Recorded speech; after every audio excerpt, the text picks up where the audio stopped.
Here we go, Dwittyy here, and welcome back to, well, I wouldn't say back really. This is not an update video. I wanted to point out what was going on with Oscilight, because that is what I've been working on. That is mostly why I haven't been doing stuff. Well, this is my main focus for this current period of time. So, recently when I've been making all the blog posts and all of that, I announced all of the mechanics. And I gave a brief summary about what they were all about, but I thought that didn't quite do it justice. So I thought, why not actually show all of them. And I've made a little assault course kind of here, which will allow me to demonstrate all of these, not to their full extent, so I've got a lot of ideas with them in mind. This is just showing off what they are and what they can do. So you know, for the most part, green, blue and red. Green goes up, goes through glass, very simple. Blue goes across, and red goes down. That's straightforward. Now, the difference is, blue light has been fixed. Hooray! You can no longer do this. You can't change the direction. It doesn't work. It doesn't work like that. And in the previous map, you had to stand back onto the original blue light and look in the direction to continue going that way. But you don't actually have to do that now. You can jump on at the end block and it will know that you have to go in the same direction, because you can't stand on blue light again and go in a different direction. It only works in one way. Now it gets a little bit more complicated when it reaches an intersection between two of them. So let's just bring this out to here like that. And if I was to come around and stand on it here, it wouldn't actually do anything because it's confused. It doesn't know what you want to do. But if you were to stand back and then go back forward, it will know which way you want to go. So let me just show you that, and you can do the same that way. And then going back, you can do it. Now, buttons. I know that these aren't really that special, but in previous maps it was just a button on the wall. And that was it. Ignore that for a second. And gates as well. So gates are now replacing the glass things you had at the end. So some levels you just had to get to the end, and some levels there was this glass door, or just it was filled with glass, so you had to press a button to destroy it, which had an extra little challenge. Now they're gates which can open and close, and you need to solve the puzzle to open them. So if I was to stand on this pressure plate, it would open the gate, but coming off of it, it would close. Very, very simple. Now, I've also added boxes. So you get a box here, and by activating this pressure plate, I can walk through. Now, I have got the box in my inventory just because I'm in creative, just in case anything goes wrong. This isn't meant to be a professional sort of showing off the mechanics. I'm just, going through, giving everyone an idea. So yeah, so the box will stay there. Now we've got another one of these. Now this is another twist. So you've seen the changes, like the bug fixes with the regular lights. A little bit more improvements with how the game worked or the levels worked. Now this is the first new mechanic that you're going to see as you play through the map, because as you play through, each kind of chapter will have their own mechanic which will be introduced to you. So you won't just get all the mechanics in one. It will slowly build up until you've got every single one in the same level, which will get very, very complicated. So this is light locking. Now it seems confusing, but if I was to stand on this here, you'll notice that it doesn't go up. And that's because it's a darker green. Well, not because of that. That's just to indicate that you can't go up. And it's the same with red light as well. It doesn't work with blue light. I only wanted it with green and red. So with a red light, you can see it's actually gone a more burgundy sort of colour, as in it's been darkened. So it also works as if there's green light and it's like 2 blocks up, it will show a darker green, and if you were to stand on the actual light blocks, it still wouldn't go up. So standing on this, you'll notice it activates them. So they light up. So we need another box in order to activate this. So let me just get another box here. Activate that, and let's go up and just jump over as normal. Regular sort of, not even a puzzle, just get across. Now, the big thing that you will be introduced to, which is not a mechanic. Well, it's mechanic, but it's not a standard light. Meet your shadow. And your shadow is kind of like a box. But you can do this. So you'll notice I've had this, well, it says golden helmet. I haven't renamed it yet. In your inventory. And if you right click on it, you will switch into your shadow. And now I can move around with my shadow and do whatever I want. And notice how my other player is still just stood there. So this adds a new level. Like, it's a multiplayer game for single player, if that makes sense. So you'll notice we've got a gate here. So if I was to use my shadow to open it, I can then walk through. Simple as that. And now I can get myself another box. Now boxes stay with you when you switch.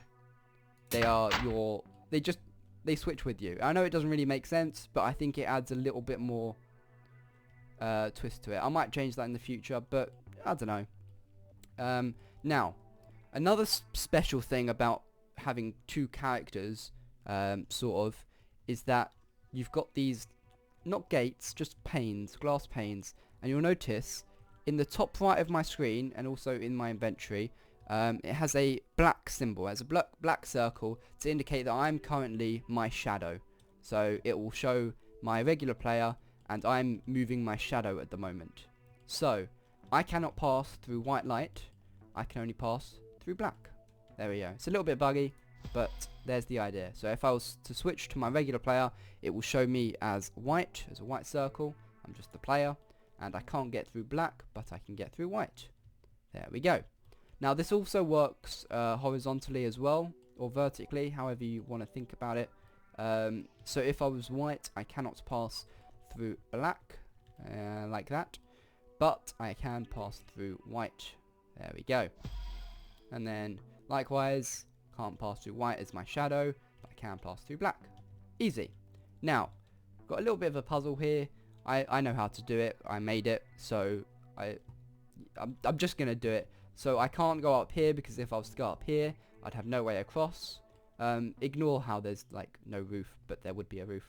So I'm just gonna go up here, jump up, switch, come up on this one. I'm gonna go up 4 blocks to make sure I get it. There we go. And now I'm across. Now this is, oh no, that shouldn't have been like that. Why is that not changed?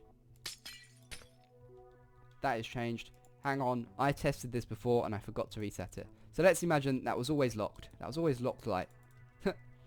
And over here we have got grey light. Okay. Now grey is the in-between between white and black, of course. So of course I can't get through here, so I'm going to have to jump through here. Now notice how I am currently the white player. I can jump through and it will change to white glass. So just like how I could jump through white glass previously, it will change to that colour, but it will stay as that colour. So changing to black, or my shadow, I can't get through. And that will stay there until you reset the level, or you die, or whatever. But I still can't get through here, so at the moment my shadow is stuck. So I need to get my shadow across, and how am I going to do that? By activating the light, using the pressure plate.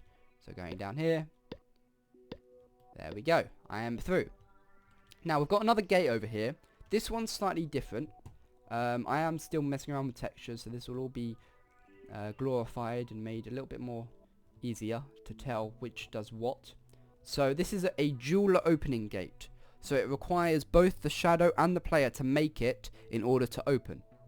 So I am currently my shadow, so I will stand on the black block, or the coal block, and then I will stand on the white one as my white player, and you'll notice that the gate stays open, because this will normally be at the end of the level, and you can just pass through, and then you can bring your shadow through. Sometimes you don't need to bring your shadow through if it's the end of a string of levels, but if it's moving on to the next one, it might be helpful. So this is the last mechanic, kind of, and you'll notice there's these loads of particles. There's orange particles and there's purple particles. Now these particles indicate where orange and purple light will appear respectively. So as my shadow, I am going to stand on the orange source light block, and boom, orange light has appeared, and I have got particles on me to indicate that I have activated the orange light. So if I was to switch now, I could come up here, like so, and jump on this light, get across, and continue. Now, purple light, same as orange light, but of course you can't be on both at once, because these aren't pressure plate activated, these are player activated. So how am I going to get onto this purple light when my player is over there? So, let's think about this. If I was to change and move to purple using my shadow, I would switch back to here and fall straight through the orange. And that wouldn't be good. I wouldn't be able to get to the end in that case. So, what I'm going to do is I'm going to be very sneaky, and this is part of the game and this is the intended solution. I'm going to jump and switch in midair. So, if I was to come over to here, you'll notice that I'm hovering, or my player is hovering just above where the purple light blocks would appear. So if I was to stand on the purple light, I could switch back and I'm safely on the purple light. How cool is that? So you've got to think about things step by step. So we're going to do the same thing here. Jump and switch. Switch to orange. And I'm across. And then over. Now we're going to do the same thing with the shadow. It's just I'm going to let my shadow across now to get to the end. So you can have multiple orange light source blocks, so they can be activated from anywhere. So standing on this one, and I can get off of this one, they'll stay there. Simple as that.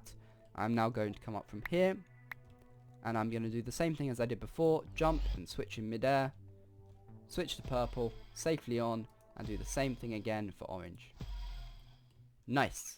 So I'm going to switch back to my regular player here, because we have reached the end of the assault course, and that is all of the mechanics, mostly, kind of, pretty much all the main mechanics that you will see in Oscilight 3. So, I'd like to say thank you very much for watching, and I hope you're just excited as I am to be able to see the map completed, because I am in full swing of working on it, and I cannot wait to see it all done. Yeah, so thank you very much for watching, and I hope you're as hyped as I am. Thank you. Goodbye.